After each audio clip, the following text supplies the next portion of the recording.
اسلامی روایات میں کچھ کہانیاں ایسی ہیں جو وقت کے ساتھ ساتھ اور گہری ہوتی جاتی ہیں۔ آج ہم ایک ایسی ہی داستان کو سمجھنے کی کوشش کریں گے۔ یہ کہانی ہے ابو لہب اور اس کی بیوی جمیل کی، جو پیغمبر اسلام کے سب سے بڑے مخالفین میں سے تھے۔ اکثر یہ سوچا جاتا ہے نا کہ پیغمبر اسلام کا سب سے بڑا دشمن کوئی باہر والا نہیں، کوئی اجنبی نہیں، بلکہ ان کا اپنا سگا چچا تھا۔ یہ بات اپنے آپ میں کتنی عجیب ہے۔ تو چلیے آج اسی تضاد کو ذرا کھول کر دیکھتے ہیں کہ آخر ماجرا کیا تھا۔ تو سب سے پہلے یہ جاننا ضروری ہے کہ اس کہانی کے مرکزی کردار آخر ہیں کون؟ تو ایک طرف ہے ابو لہب۔ اصل نام تو ان کا عبدالعزیز تھا، لیکن ابو لہب کا لقب ملا، جس کا مطلب ہے شعلے کا باپ، اور یہ پیغمبر کے سگے چچا تھے۔ دوسری طرف ہے ان کی بیوی جمیل۔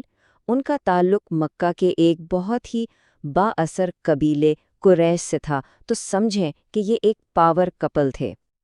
تو دیکھیں، ایک طرف ان کا شاندار نسب تھا، طاقتور قبیلہ، پیغمبر کا اپنا خاندان، لیکن دوسری طرف کہانی ہمیں بتاتی ہے کہ ان کے دلوں میں حسد اور نفرت کی آگ جل رہی تھی، اور یہی وہ آگ تھی جس نے آگے چل کر سب کچھ جلا دیا۔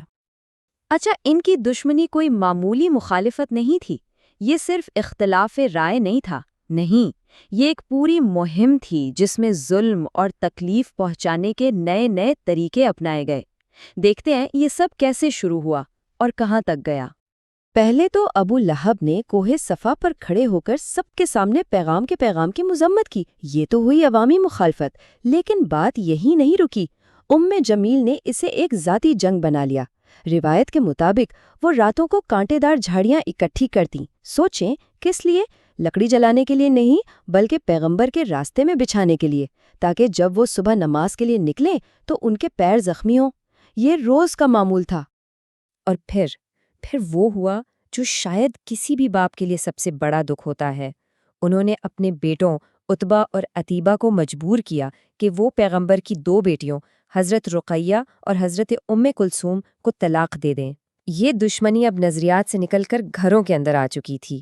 یہ ایک بہت ہی ذاتی اور بہت ہی گہرا زخم تھا۔ جب ظلم اور دشمنی کی انتہا ہو گئی تو کہانی کے مطابق اس کا جواب بھی بہت غیر معمولی طریقے سے آیا۔ ہوا یہ کہ قرآن میں ایک پوری سورت نازل ہوئی، سورت المسد، اور یہ بات بہت خاص ہے کیونکہ اس میں نام لے کر ابو لہب کہہ کر اس کی مذمت کی گئی۔ ایسا قرآن میں اور کہیں نہیں ملتا۔ ذرا ان آیات پر غور کریں۔ ٹوٹ گئے ابو لہب کے ہاتھ اور وہ خود ہلاک ہو گیا۔ کتنے واضح الفاظ ہیں، اور صرف ابو لہب ہی نہیں، اس کی بیوی کا بھی ذکر ہے، اور اس کی بیوی بھی جو لکڑیاں ڈھونے والی ہے۔ یہ جو لکڑیاں ڈھونے والی کا جملہ ہے نا، یہ بہت گہرا ہے۔ مفسرین کہتے ہیں کہ یہ وہی کانٹے اور نفرت کی لکڑیاں ہیں جو وہ دنیا میں جمع کر رہی تھیں، اور وہی آخرت میں اس کی اپنی سزا کا ایندھن بن گئیں۔ اچھا، جب جمیل نے یہ صورت سنی تو سوچیں کیا حال ہوا ہوگا۔ وہ غصے سے پاگل ہو گئیں۔ روایت بتاتی ہے کہ ہاتھ میں ایک بڑا سا پتھر لے کر پیغمبر کو ڈھونڈنے نکل پڑیں، اور کمال کی بات یہ ہے کہ وہ اس جگہ پہنچ بھی گئیں جہاں پیغمبر حضرت ابو بکر کے ساتھ بیٹھے تھے، لیکن اسے پیغمبر نظر ہی نہیں آئے۔ کہتے ہیں کہ اس کے غصے اور تکبر نے اسے اندھا کر دیا تھا۔ تو سوال یہ ہے کہ کیا یہ پیشین گوئی صرف ایک علامتی بات تھی، یا اس کا کوئی حقیقی اثر بھی ہوا؟ روایات کے مطابق ان کا انجام بالکل ویسا ہی تھا جیسا بتایا گیا تھا، ایک مہلک پھوڑا، طاعون کی طرح۔ جو لوگ اس میں مبتلا ہوتے تھے ان سے چھوت کے ڈر سے پرہیز کیا جاتا تھا۔ ابو لہب کے انجام کی شروعات ایک بہت ہی خوفناک بیماری سے ہوئی جس سے عدسہ کہتے تھے۔ یہ طاعون جیسا ایک مہلک پھوڑا تھا، اور لوگ اس سے اتنا ڈرتے تھے کہ مریض کے قریب بھی نہیں آتے تھے۔ تو ہوا یہ کہ ابو لہب کو یہی بیماری لگ گئی۔ اس کے جسم سے اتنی بدبو آنے لگی کہ اس کے اپنے گھر والے بھی اس کے پاس آنے سے ڈرتے تھے، اور جب اس کی موت ہوئی تو 3 دن تک اس کی لاش گھر میں پڑی رہی، کسی نے ہاتھ تک نہیں لگایا۔ آخر میں کچھ مزدوروں کو پیسے دے کر بلایا گیا، جنہوں نے لکڑیوں سے اس کی لاش کو ایک گڈھے میں دھکیلا اور دور سے پتھر پھینک کر اسے بند کر دیا۔ کیسی رسوائی کی موت تھی! اور جمیل، اس کا انجام بھی عجیب طور پر اس پیشین گوئی سے جڑا ہوا تھا۔ روایت کے مطابق وہ ایک دن کانٹوں بھری لکڑیوں کا گٹھا اٹھائے آ رہی تھی۔ جس رسی سے اس نے گٹھا باندھا ہوا تھا وہی رسی اس کے گلے میں پھنس گئی اور اسی سے اس کا دم گھٹ گیا۔ بالکل اسی طرح جیسے قرآن میں کہا گیا تھا، لکڑیاں ڈھونے والی۔ لیکن یہ کہانی صرف ابو لہب اور جمیل پر ختم نہیں ہوتی، اس کا سایہ ان کی اولاد پر بھی پڑا، خاص کر ان کے بیٹے عتیبہ پر، جس کی کہانی بھی بہت عجیب ہے۔ ہوا کچھ یوں کہ عتیبہ نے پیغمبر کی شان میں بہت سخت گستاخی کی۔ اس پر پیغمبر نے دعا کی، اے اللہ اپنے کتوں میں سے ایک کتا اس پر مسلط فرما دے۔ اب ابو لہب یہ سن کر بہت ڈر گیا۔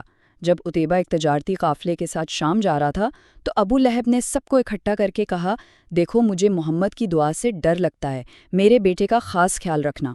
قافلے والوں نے بھی پوری کوشش کی۔